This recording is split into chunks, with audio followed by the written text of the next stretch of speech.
Kyle here from All Media Reviews. 30 years ago today, Kevin Gilbert, Kevin Matthew Gilbert was found dead in his apartment from believed accidental experience of using autoerotic asphyxiation on May 18th, 1996. So this is the 30-year marking of his leaving this earth, leaving this his consciousness, and to mark that, this is a what if part two of what if that hadn't happened and he was still alive, putting aside sort of his um, different the beliefs about his condition and stuff like that. Like, he would have managed to just kind of live on and do this stuff and not go through this process if this hadn't happened. So this is about what he had written what was a derived biography for the music industry before his solo album Thud was released in 1995. I think probably was actually written. He came up with it and wrote it in sometime in '94. There's a radio show on KLOS where they're actually it's on YouTube, the recording, talking about it. They're reading through it, but it's from an article from the New Yorker. I don't know when the New Yorker article was written, but it could have been early to mid 90s, probably around that time, 93, 94. So this is the bio that he wrote, which is pretty outrageous, and among others, I would just say don't be surprised if it's very much of a Walter Mitty thing. And what I'm going to do is sort of speculate and hold on. All right, so the biography it reads as follows. My name is Kevin Gilbert. My album is called Thud. I was born with a piece of, I want to make sure I don't screw this up, JCPenney stainless steel flatware in my mouth, and I scratched and clawed my way up the upper middle class ghetto of San Mateo, California, to become the feared yet loved pariah that I am today. I am a dynamic figure, often seen scaling buildings and crushing ice. I write award-winning operas and translate ethnic slurs for Cuban refugees. I can pilot bicycles up severe inclines with unflagging speed, and I can cook 2-minute eggs in less than a minute. I have been known to remodel subway stations on my lunch breaks, making them more efficient in the area of heat dispersion. Occasionally, I trade ribald jests with heads of states. I have written number one singles for a friend. Again, I want to make sure that this is not okay. I am an expert in glass bricklaying, a veteran in love, and an outlaw in Brazil. I breed prize-winning clams. I wrote, produced, and played most of Thud in an overgrown home recording facility, which I hand-built with money. I earned composing innocuous television scores under an assumed name. I pay my bills on time. I don't perspire. I think reverb is dishonest, but sometimes necessary. I, too, have written and produced material for Madonna and refused to have sex with her, using only a hoe and a glass of water. I once single-handedly defended a small village in the Amazon basin from an attack of ferocious army ants. I read ancient Egyptian manuscripts in the original Sanskrit. I am an abstract sculptor, a master archer, and a ruthless bookie. I once engineered sessions for Michael Jackson and unknowingly offered him a bite of my hot dog. I own many of Burt Bacharach's instrumental recordings and periodically annoy the neighbors by playing them at a high volume. I sleep only 15 minutes a night and do so standing up. It is not true that I performed covert operations for the CIA. I think Peter Gabriel was a brilliant artist until he underwent EST training. I am an unselfish lover, an investor in the Chinese stock market, a rebel-rousing herd boy, and an inspiration for freedom fighters everywhere. My dad was a respected physicist, and I changed my name from Kelvin. Children trust me. After one listen, make sure I'm not losing this. After one listen, I can play any song on several instruments. I do not own a television or a blues record. I was the lead singer and chief songwriter of Toy Matinee. I can make extraordinary four-course meals only using a spatula and a toaster oven. I believed in and voted for Clinton. I have performed open-heart surgery and have spoken to Elvis. But I have never released a solo record.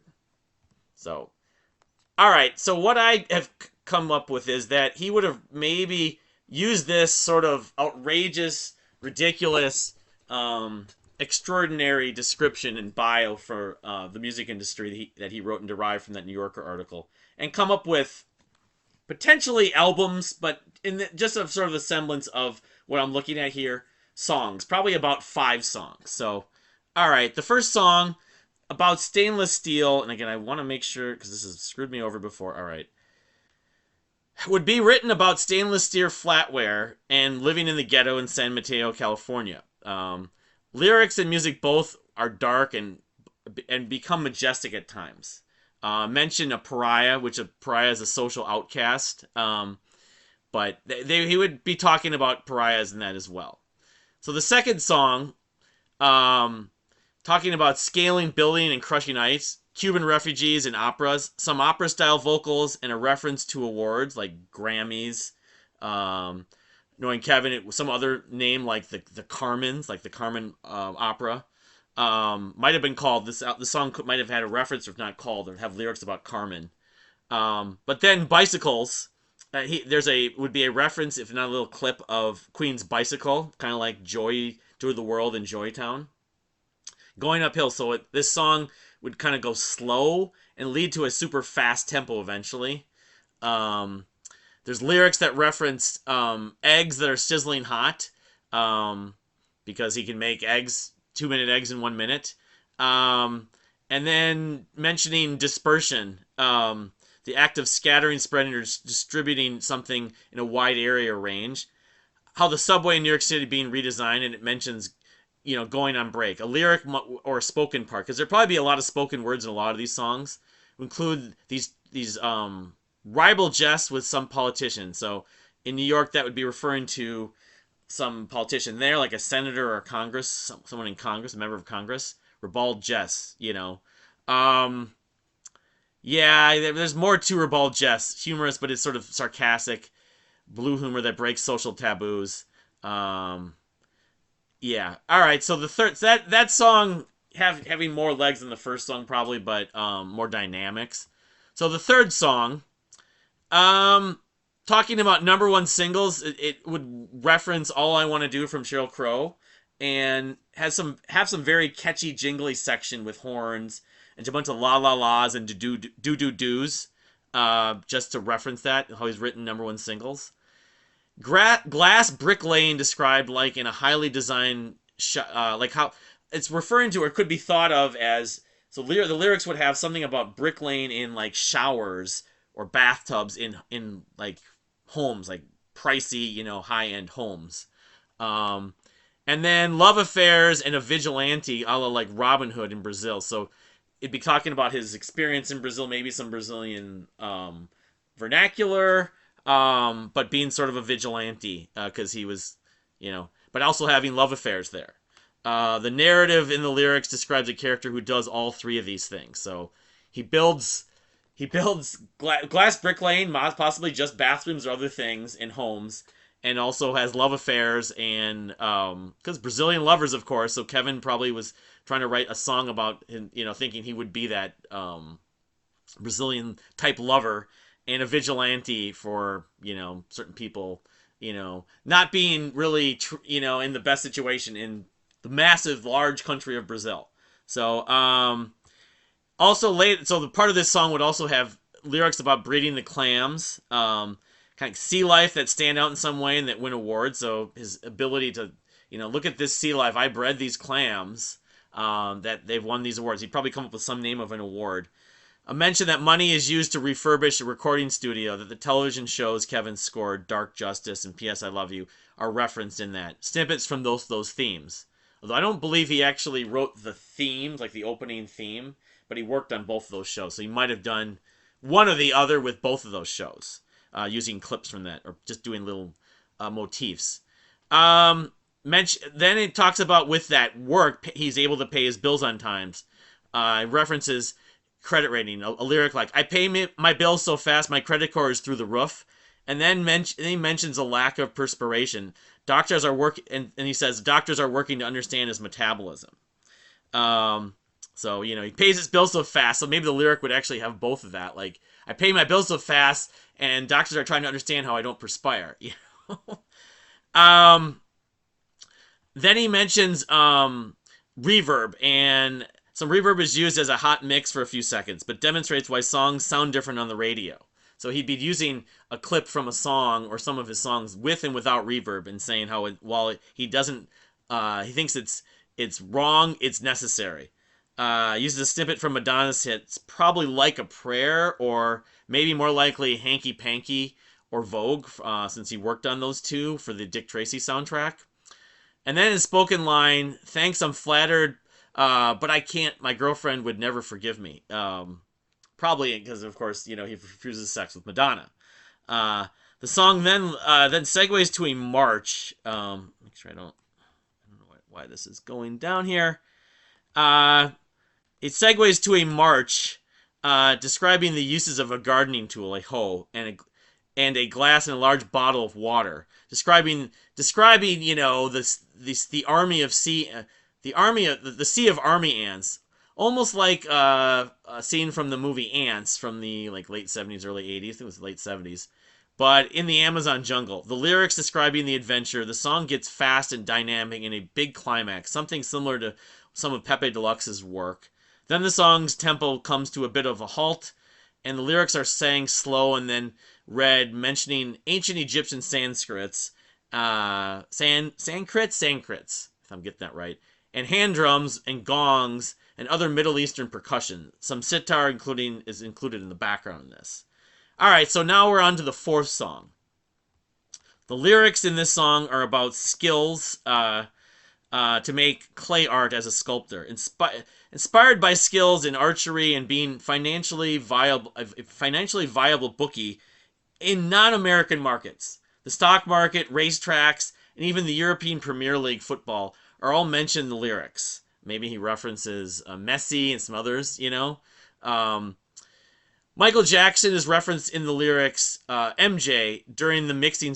In the lyrics, the lyric would be during the mixing session, or may have been. A lot of this could have been spoken word because he was getting into spoken word more and more.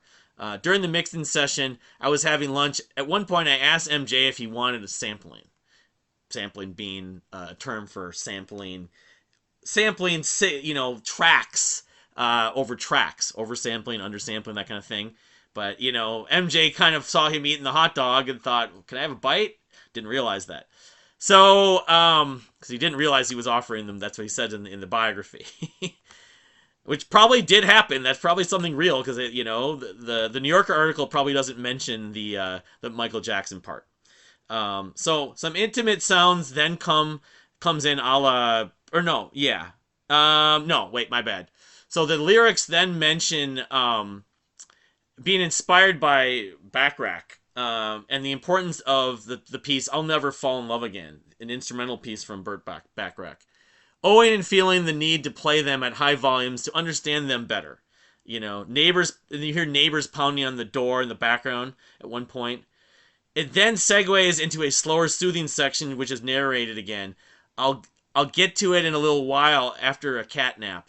I only need it to recharge, but while I'm on my feet, kind of resembling some of the stuff from Caviar, like Sultan of Brunei or Pretty, some of the different narrative he did on Caviar. But then there's a line talking about how people always believed I was special ops, which I play along with. But the truth be, I was recruited, but they wouldn't take me for classified reasons. Then Eclipse singing, This Time You've Gone Too Far, per Peter Gabriel's Digging in the Dirt, and singing, I felt Peter was a genius until the metaphysics. That could have been part of a line in a chorus, maybe. I felt Peter was a genius until the metaphysics. Or just saying genius in metaphysics. So some intimate sounds then come after that part about Peter Gabriel and the metaphysics, the EST training. Sounds that comes a la Barry White, similar to Single from Caviar, mentioning how he was given comments of prioritizing his lover's desires, which includes financial favors from support from the Shanghai Stock Exchange, the China stock market. This piece includes the echoing chant, you need to check this out. You need to check this out. I know you guys are going to love this. The shaming reference from Certified Learner Mode Smash. This will not stand, later, kind of with a megaphone maybe, this will not stand and we know it. We will have our freedom from oppression, freedom from fascism, freedom to say whatever the fuck we want, and we can and will fight for it until the change happens that is needed. Who's with me? inspiring, rousing up a group of people. As it stated, he's inspired for freedom fighters. So then it segues into a looking back memory, which mentions his father. The quote: Remember, Dad, you'd be proud, Dad. Your little Kelvin, which I bring that connection to Shannon Elizabeth and many other children who looked up to me. So the last and fifth song, yes, if I'm doing this right, uh, he states he has the sort of the statement, I am KG and I have known music all my life. I found myself knowing to reproducing great musical works on various instruments from the initial exposure somehow. Some call it magic, others call it freaky. I call it all I know and all I know how to do. It's me. The sound then you hear the sound of a television coming on with the evening news, and then the thrill is gone from BB King is played in the background. The blues piece. Despite this level of acumen, Kevin says, despite this level of acumen, television blues, as important as they are to many, have never been present in my home. Those facts, though, never held me back, as I came to lead a musical project that gained attention for speaker salesmen and audiophiles. And then a clip from Last Playing Out is used. This reputation supported my trickery in the kitchen, using just a spatula and a toaster oven to create my famous pan-seared salmon plate. And then you hear clips from Bill Clinton and Barack Obama, the famous campaign. It's the economy, stupid, and yes we can are played. And Kevin states, I believe in them just as many believe in me, including my greatest two feats. Performing emergency CABG on my friend Michael, Song from a Dead Friend, which originally it was Denny in the lyrics, but known as Song for Michael. And the brief conversation about the king himself, brief conversation I had with the king himself involving the woman who left me, of course. Ballad of Johnny Ledge, an Elvis impersonator. So a silent moment that happens then, and then some acoustic guitar and saying, I have a dubious reputation for many things. However, my solo career is still in the beta phase. And then it kind of fades down and ends. So some of these are like singer-songwriter pieces with kind of taken from that outrageous biography thing he used for the industry. Some of these would have been kind of stylistically different than anything he did, but still resembled some things. But it sort of would have been like a autobiographical works. And I also think he would have used either Polymath or Walter Mitty, because a lot of this ridiculous description of this man, this troubadour, this Renaissance man, doing all these sort of multifaceted skills and everything, kind of like Spider Jerusalem from Transmetropolitan, which I have over here, thanks to Sintra Wilson. I didn't even mention that. He might have worked with Sintra Wilson again. I think he would have, because he was with her. I didn't even mention that. But yeah, this is the I have Transmetropolitan here, and I have never read it. But he was kind of he was like an amoeba, Kevin. So he would have, but he always kind of tended to like find his past and bring his past back to his present and future. And so I don't know. I mean, it's just this. I'm just in my head. I don't know what these songs, from a melodic standpoint, would have sounded like. Resembled the Shaming of the True, Toy Matinee, Thud.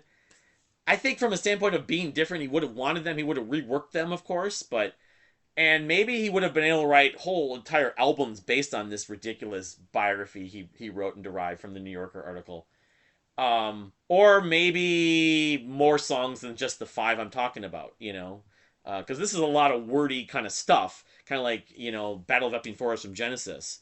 Or even you could, from Kevin himself, you could take Certifiable Number 1 Spash and that sort of long sort of diatribe soliloquy he used in the lyrics, but I think it wouldn't have been unfathomable that he would have done it. Although, knowing Kevin in some respects, thinking about the way he looked at like NRG and probably even some of the draft stuff and like Eddie Money, experience with Eddie Money, he might have looked back at it as like, why did I write that ridiculous, outrageous, like just absurd thing for the industry, tried to like for self-indulgent purposes. But then, as time gone by, maybe he was dealing with some level of writer's block. Probably not, but he might have. He would be like, this is really kind of funny and just out there. I could write some songs based on it.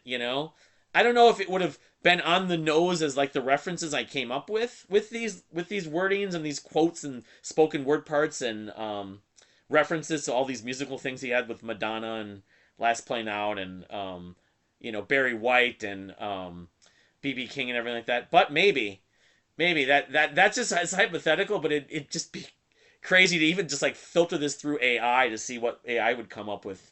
Granted, I don't like AI music, and I can definitely see Kevin having a lot of issues with AI music. But the only thing we have, unless some musician other than myself, who's not much of a musician, could come up with something as an homage, a tribute to Kevin. I don't know, but it's just interesting. What they would be called, I don't know. AI, the Gemini, did come up with some song titles that I don't know if I would support for these. I didn't even send this to them, but what did he came up? He came up with a bunch of song. Gemini came up with a bunch of song titles and was saying it could have been called K.H. Gilbert, Extraordinary Fabrications of K.H. Gilbert, or the Walter Mitty reference, of course, Mitty-esque, or Polymath. There's a few other. He came up with some titles. Also, Salvador Dali. I didn't even mention that because of his admiration for Salvador Dali. It might have actually been involved in, of course, Turn on Salvador was a Toy Matinee track. The sort of abstract, sort of surrealism that anything can be art. So, oh, here we go. Silicon Valley Girl, The Ghost of Aulis, Aulis, Grammy on a Shelf, Analog Heart, and Wait for the Sun, which he's Waking the Sun is one of his songs that he co-wrote with Robert Ferris. But yeah, and then I think actually these songs there would have been some music videos for these songs too, but I don't know. It's fun to think about. I don't know if I'll ever try doing this kind of exercise again, but it was weird how this sort of took on the life of its own. I was like, this could be this could be this, all the hypothetical. But anyway, I'm gonna at least try to do one more video tonight, an update and everything like that. But I hope people are remembering Kevin on the 30th anniversary of his loss. I'm going to put up something from him on the Instagram page, Prog Art Rock Clips. But thank you for watching, and we'll see you next time.